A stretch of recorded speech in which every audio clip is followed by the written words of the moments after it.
मोहब्बत बांटने वाले ये आरएसएस के हैं जो हिंदू मुस्लिम करते हैं। ने क्या किया आप ये पूछ रहे हो? जब कांग्रेस ने हमारी ने वो किया जो पूरे हिंदुस्तान में किसी ने नहीं किया। मुख्यमंत्री मोदी जी ने कहा था जिस देश का रुपया गिरता है उस देश का नेता गिरा हुआ होता है, तो आज भी तो हमारे देश का रुपया गिर रहा है। राहुल गांधी जी ने बोले कि हम दिल्ली से चले तो 1 लाख लोगों से मिले और सबको आपस में भाईचारे की गले मिला रहे हैं, तो नफरत है कहाँ कि आप भाईचारा मिला रहे हैं। अच्छा, 2024 में मोहब्बत की दुकान चलेगी क्या?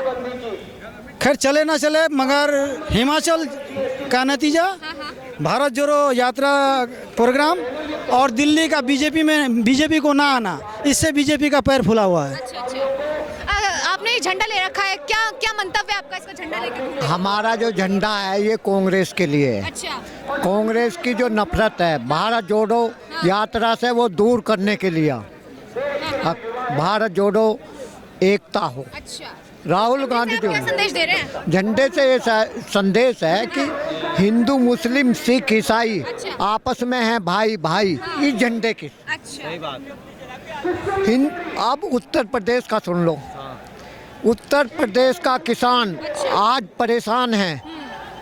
क्यों परेशान है? क्यों? 2 महीने मील चलते हो गए, उसे पेमेंट नहीं आज तक डिक्लेयर नहीं करा रेट भी। अच्छा, इस गवर्नमेंट ने, बीजेपी गवर्नमेंट ने, नरेंद्र मोदी गवर्नमेंट ने, क्योंकि किसान जो है आज परेशान है। उनकी बैंकों में ज़मीन रखी हुई है और उसे पेमेंट नहीं मिल रहा। उसका भाव का पता नहीं, 1 रुपये का होगा, 2 रुपये का होगा या 50 रुपये का होगा या 350 का होगा या 400 का होगा, उसे आज कोई पता नहीं। अच्छा, ऐसी सरकार नहीं होनी चाहिए इस जनता के लिए जो उसे अपने भाव का भी पता नहीं, जो अपना गन्ना मिल मालिकों को दे चुका और उसे पता नहीं क्या भाव आपका रहेगा। अच्छा, तो कौन सी सरकार होनी चाहिए फिर, क्या लगता है? सरकार ऐसी होनी चाहिए जैसी कांग्रेस की थी, वे पहले डिक्लेयर कर देते कि गन्ने का ये रेट होगा। लेकिन उत्तर प्रदेश में हिंदू मुस्लिम के सिवा और कुछ नहीं है। अच्छा, दिल्ली में है आप? मेरा यूपी से हूँ मैं, और 2 महीने हो लिए गन्ने का रेट का कोई भाव का पता नहीं। मैडम बताइए हम क्या करें? अच्छा, हाँ, हमारी बैंकों में ज़मीन रखी हुई है गिरवी, और हमारे पास कोई उपचार और दूसरा नहीं है सिवा खेती के। हमने महंगाई में दवाई डाली, नकली दवाई डाली, इस गवर्नमेंट ने उस पर कोई एक्शन नहीं लिया आज तक। तो क्या लगता है मोहब्बत के बाजार में, नफरत के बाजार में जो मोहब्बत बांट रहे हैं वो कौन है? मोहब्बत बांटने वाले ये आरएसएस के हैं जो हिंदू मुस्लिम करते हैं। लेकिन मैडम आज जो जरूरत है, आज एकता की जरूरत है हिंदुस्तान को, क्योंकि हमारे पास चाइना है, पाकिस्तान है, और भी देश हैं। आज हमें एकता की जरूरत है, आज हिंदू मुस्लिम की जरूरत नहीं जो तोड़। अच्छा, भारत तो एक है, क्योंकि भारत जोड़ो यात्रा से पहले हमारे बीजेपी का एक नारा है, सबका साथ सबका विकास। सबका साथ सबका विकास नहीं है। सबका साथ सबका विकास तो केवल उसका है, अडानी का है, रिलायंस वाले का है, जो हम लोगों का खून चूस रहे हैं मोबाइलों में। ये सबका विकास तो उनका है, हम लोगों का नहीं। हमारे बच्चे जो हैं, एक उद्योग चला रखा है स्कूलों में, और उस उद्योग में हमने आज तक कमाया वो स्कूल वाले ले लें कि हम इन डिग्री बच्चों को पढ़ा के कहाँ ले जाएंगे हम, जब हमारे बच्चों की कोई सर्विस नहीं, कुछ नहीं है। मतलब बेरोजगारी फैल रही है। बेरोजगारी इतनी है। आज हम इस बच्चे के लिए हम सब कुछ क्या करेंगे? ये मेरे बेटे हैं, इनके लिए हम पढ़ा लिखा के क्या करेंगे जब इन्हें कोई नौकरी नहीं है, कुछ नहीं है। अच्छा, क्या लगता है 2024 में भारत जोड़ो यात्रा काम कर पाएगी? बिल्कुल कर पाएगी मैडम। इधर जनता में जनसैलाब है, जनता बहुत परेशान है, बच्चा परेशान है इस टाइम। आप किसी गांव में निकल जाओ, किसी शहर में निकल जाओ, आप एक देख लो कि आदमी शाम को जाता क्या कमा के लेके आता है, बताएं। अभी ना मानता है, बताएं। आप तो घूम रहे हो क्षेत्र में, आप बताओ क्या कमा के लेके आता है एक आदमी? 1100 कुछ 1000 कुछ रुपए गैस है 50 रुपए किलो आटा होने वाला, 40 रुपए किलो तो अभी बिक ही रहा है। कांग्रेस के राज में 1.25 रुपए किलो आटा बिकता था, जनता चैन से रहती थी। अच्छा, 2024 में आए तो क्या लगता है सस्ता हो जाएगा? नहीं सस्ता ना होगा, लेकिन सहूलियत तो मिलेगी आदमी को। क्या कह रहे हैं, क्या कह रहे हैं? देखा सर, कांग्रेस के राज में बिकता था। अरे नहीं, मैं भी आपसे पूछ रहा हूँ, आपकी मेरी उम्र शायद बराबर ही हो, थोड़ा बहुत फर्क ही हो, मैंने शायद नहीं देखी। कितनी आपकी? 48 मेरी 60 है। 68 हाँ। चलो जी बढ़िया है। आपने 12 साल पहले अगर बिकता होगा तो मैंने भी अपने टाइम में इतना नहीं तो आपने नहीं देखा। नहीं बाबूजी आपने देखा 1.25 रुपए किलो एक मिनट रुकते गाड़ी घूमती थी बकायदा कांग्रेस के राज में, चीनी मिलती थी, चीनी मिलती, चीनी मैंने समझ रहे? 7 रुपए देसी घी का भाव, 7 रुपए किलो, 7 रुपए किलो आज के साथ। मेन मकसद क्या है इस यात्रा का? मेन मकसद ये है कि भाईचारे की वो है राजनीति, इसमें हम कोई वो थोड़ी फैला रहे हैं। अगर हम एक मीटिंग कर रहे हैं तो हमें करने दीजिए। अब बताइए, आपने कोरोना का करा दिया, राहुल जी को चिट्ठी लिख दिया आपने, क्यों लिख के साहब? और भी तो मीटिंगें हो रही हैं, और भी तो मीटिंगें हो रही है या नहीं हो रही? कह रहे कि राजनीति को चमकाने के लिए यात्रा होती है। नहीं ऐसा कुछ नहीं है। इससे पहले क्या यात्रा नहीं होती थी? आडवाणी जी ने यात्रा नहीं करी। को रोकने के लिए एक ये यात्रा है। यदि आपने ये आपको ये महसूस हो रहा कि कोरोना आ रहा, तो चाइना से फ्लाइट बंद कीजिए और देशों से फ्लाइट बंद कीजिए, कोरोना नहीं आएगा। ये तो सरकार का एक मीनू है। अच्छा, क्या लगता है मोहब्बत की दुकान चल पाएगी? मोहब्बत की दुकान चल ही रही है जी यहाँ पे। हाँ। और कितनी चलेगी? अब भी खड़े हैं, सारे मोहब्बत में ही खड़े हुए हैं यहाँ पे। बाकी जो राजनीति है, देखिए जैसे अब राहुल जी हैं, ये आए हुए हैं, मोदी जी हैं, जो बंदा काम करेगा वो अपना नाम कमाएगा। अगर मोदी जी ने काम किया है, नाम कमा रहे हैं, ये काम करेंगे तो ये भी नाम कमाएंगे। तो 70 साल तक कांग्रेस ने क्या किया? पाकिस्तान और हिंदुस्तान बनाया। अच्छा, भारत को आजाद करवाया कांग्रेस ने क्या किया? 70 साल में इंडिया को ये पहले सुनो, आजाद करवाया, एक मिनट मेरी क्या बहन, 70 साल में कांग्रेस ने क्या किया आप ये पूछ रहे हो? जब कांग्रेस ने हमारी ने वो किया जो पूरे हिंदुस्तान में किसी ने नहीं किया। इतने एम्स बनाए, किन्ने बनाए? और जो सुई थी ना, सुई से जहाज तक पहुँचाने में कांग्रेस का पूरा हाथ है। और आज जिस पाकिस्तान से आप चुप बैठे हो ना, उस पाकिस्तान से बांग्लादेश कराने वाली हमारी इंदिरा गांधी जी थी। ये करा हमारी कांग्रेस ने? क्या नहीं करा कांग्रेस ने? आप कह रहे हो कांग्रेस ने नहीं करा। आज 60 साल से हमारा रास्ता, जब हिंदू मुस्लिम झगड़े नहीं होते थे, आज 8 साल में हिंदू भी खतरे में हो गया, मुसलमान भी खतरे में हो गया। ऐसा क्यों हुआ बताओ ना आप? 1947 में भारत पाकिस्तान का बंटवारा क्यों हुआ? जब एकता उस वक्त थी, तो अब एकता ये कहाँ चली गई? देखो, उस समय के खुद कुछ मुद्दे थे। जिन्ना जी ने कहा जी मुझे अलग एक मुल्क चाहिए। अब उन्होंने बिल्कुल एक जिद हो जाए, घर में 2 भाई लड़ने लगते हैं तो माँ बाप अलग कर देते हैं, तो उनको एक टुकड़ा दे दिया हमने। लेकिन उन्हें मुल्क नहीं चाहिए था एक। उस टाइम एक टाइम पे 2 प्रधानमंत्री बनना चाह रहे थे, ठीक है जी, जिसकी वजह से पाकिस्तान मुल्क बनाया गया, ताकि दोनों, देखिए वो शायद मेरे ख्याल से 6 महीने बाद एक्सपायर हो गए थे, मोहम्मद अली जिन्ना जी, ठीक है जी। लेकिन आज तक वो बसूड़ी हमें, हमारे आने वाले बच्चों को, सबको झेलनी पड़ेगी जब तक ये दुनिया रहेगी। क्या कह रहे हैं? आज जो नेहरू जी को जो सही करा वो सारे आपने करा, जो गलत करा वो नेहरू जी ने कर दिया। अरे नेहरू जी तो वो थे जिन्हें पूरी मेजोरिटी की सरकार आई थी और फिर भी विपक्ष के 5 जनों को उन्होंने मंत्री बनाया था। अटल बिहारी जी जब बीमार पड़े तो कांग्रेस की सरकार थी और पूरे खर्चे पे उन्होंने, सरकारी खर्चे पे उनका यूएस में इलाज चला था। तो हमारा कांग्रेस की जो नीतियां हैं बहुत ही कारगर हैं और जो बीजेपी की जो नीतियां वो विफल हो रही हैं इस समय। आप ये देखो, जीडीपी 10.5 थी, आज देखो कहाँ पे है जीडीपी। और मोदी जी ने एक भाषण में कहा था, जब वो मुख्यमंत्री थे गुजरात के, जब गुजरात के मुख्यमंत्री मोदी जी ने कहा था, जिस देश का रुपया गिरता है उस देश का नेता गिरा हुआ होता है। तो आज भी तो हमारे देश का रुपया गिर रहा है, तो क्या हमारे प्रधानमंत्री जी गिरे हुए हो गए? हम नहीं मानते, हम ये मानते नहीं। क्यों?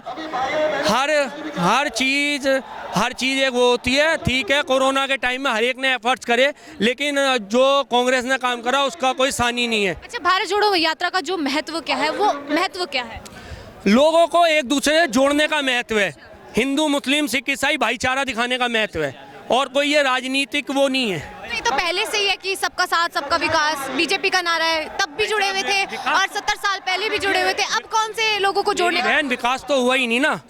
विकास तो हुआ ही नहीं। अगर विकास हो जाता तो फिर इतनी दिक्कत ही नहीं होती।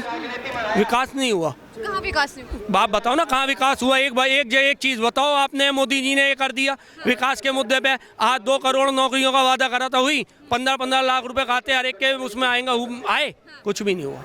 ये सब कहने की बातें, विकास नहीं हुआ। अगर विकास होता तो इतनी भीड़ नहीं होती। अगर विकास होता ना इतनी भीड़ नहीं होती। आज जो भीड़ है ना, ये पैसे दी हुई भीड़ नहीं है, ये खरीदी हुई भीड़ नहीं है। ये लोगों का जुड़ाव है, पब्लिक का जुड़ाव है राहुल गांधी के प्रति। और राहुल गांधी 2024 में अगर ऐसे ही करते रहे तो 2024 के प्रधानमंत्री के कैंडिडेट होंगे राहुल जी। अच्छा, क्या लगता है 2024 के कैंडिडेट बन पाएंगे राहुल गांधी? वो तो समय बताएगा। अच्छा, आपके नतीजे से क्या लगता है? जिस तरीके से भीड़ है और जनता कह रही है कि राहुल गांधी आ सकते हैं। ये भाई साहब अभी बोले हाँ, कि हम लोग एक आपस में मित्रता बढ़ा रहे हैं। हाँ, अभी हमारे राहुल गांधी जी बोले, अभी बोले मंच से कि हम 2800 किलोमीटर से यात्रा करते आ रहे हैं, सभी बिरादरी के गले मिलते हुए देख रहे हैं। तो नफरत है कहाँ कि भाईचारा आप मिला रहे हो? आप बताओ। राहुल गांधी जी अभी भाषण दिए। हाँ, बोलो। अभी राहुल गांधी जी ने बोले कि हम दिल्ली से चले तो 1 लाख लोगों से मिले और सबको आपस में भाईचारे की गले मिला रहे हैं। तो नफरत है कहाँ कि आप भाईचारा मिला रहे हैं? राहुल गांधी जी ने बोले कि हम दिल्ली से चले तो 1 लाख लोगों से मिले और सबको आपस में भाईचारे की गले मिला रहे हैं। तो नफरत है कहाँ कि आप भाईचारा मिला रहे हैं? भाई साहब खतरे में हुआ ना, मुसलमान खतरे में हुआ। 8 साल में हिंदू भी खतरे में आ गया और मुसलमान भी खतरे में आ गया। ऐसा क्यों हो रहा है मेरे भाई? ये हम आप बोल रहे हैं अभी नहीं सरकार थी तब तो हिंदू खतरे में नहीं था। आज 8 साल में हिंदू खतरे में हो गया। नहीं। कांग्रेस की सरकार थी तो हिंदू खतरे में नहीं था। अच्छा, आप कह रहे हैं कि 2000 हिंदुओं की सरकार, आज वो हिंदू आज जो अपने आप को हिंदू सरकार होने का दावा करती है, उसके रहते हुए हिंदू खतरे में। अरे बात सुनिएगा। जब 70 साल पहले तो बंटवारा क्यों हुआ था? हमारे सुनिए, 1912 के अंदर ये आवाज उठाई गई थी एक हिंदू नेता की तरफ से, जो हिंदू महासभा का नेता था, कि अगर इसी तरीके से आबादी बढ़ती रही मुसलमानों की तो हिंदुओं की आबादी कम हो जाएगी। 1912 से लेके 110 साल हो गए, 110 साल। तीनों अगर कंट्रीज, बांग्लादेश, पाकिस्तान और हिंदुस्तान के मुसलमानों की गिनती भी कर ली जाए, आज भी हिंदुओं से कम है। किससे डरा रहे हैं आप हमारे को? क्यों डरा रहे हैं? बार बार क्यों कहा जाता है हिंदू खतरे में है? वोट के लिए हिंदू खतरे में है। आज वोट के लिए याद आया है? अरे आपके हाथ में है, जिससे खतरे में उसको बंद करिए। अरे आप तो सरकार में हैं, मालिक हैं, आपके रहते हुए खतरे में क्यों है हिंदू? अरे आपके हाथ में चाबी और चोरी हो जाएगा माल, कैसे हो जाएगा जब आपके हाथ में चाबी है? युवा रोड पर आप नौजवानों की बात नहीं करते, आप महंगाई की बात नहीं करते, आप सामुदायिक सौहार्द की बात नहीं करते, आप महिलाओं के अधिकार की बात नहीं करते, आप किसान की बात नहीं करते। 1 साल हो गया, राहुल गांधी ने पार्लियामेंट में चिल्ला कर कहा था आपको ये कानून वापस लेने पड़ेंगे। कानून वापस लिए या नहीं लिए? तो कौन सही है? राहुल गांधी सही है या मोदी सही है? अच्छा, आप कह रहे हैं कि बेरोजगारी कर दी है, तो अग्निवीर जो भर्ती योजना आई थी, अग्निवीर क्या रोजगार की गारंटी है? अग्निवीर क्या है? आप तो पढ़े लिखे हैं, आपको नहीं पता अग्निवीर क्या है? आप कह रहे हैं कि आप यहाँ पर रिहर्सल, आप पूरी ट्रेनिंग करिए, 4 साल बाद आपको सड़क पे भेजेंगे। और क्या कह रहा है भारतीय जनता पार्टी सरकार का, मोदी सरकार का मंत्री कह रहा है आपको हम चपरासी रख लेंगे, आपको हम प्लम्बर रख लेंगे, आपको हम जो है इलेक्ट्रीशियन रख लेंगे। अरे तुम्हारे बाप की नौकरी करने के लिए आएगा सैनिक जो 4 साल वहां पर ट्रेनिंग लेकर आएगा। भारत का सैनिक आपके बाप की नौकरी करेगा, आपका गार्ड बनेगा, उन हरामजादों का गार्ड बनेगा जो चोर हैं, जिन्होंने इस देश को लूटा है 8 साल के अंदर। 2 लाख करोड़ रुपए का हमारा एनपीए 10.5 लाख करोड़ बना दिया और हम ये तमाशा देख रहे हैं। टैक्सेस हम दे रहे हैं, हमारे कर्जे माफ नहीं है। पटरी वाला लोन ले ले, घर से कपड़े उठा लिए जाते हैं, उसका फ्रिज उठा लेते हैं अगर आप फ्रिज EMI पर लेकर आए। लेकिन जो लोग पैसे ले लेकर भाग गए, आप उनके लिए क्लियर वे दे रहे हैं कि जो है ये आप देखिए, रुचि सोया वादा किया था कि 2022 तक एक भी भाई बाहर नहीं सोएगा, अपने घर पे सोएगा। क्या सबको मकान मिल गया? हाँ, मिले तो हैं 3000 को मिले। 3000 को मिले हैं, एक भी मैं रुकी। हाँ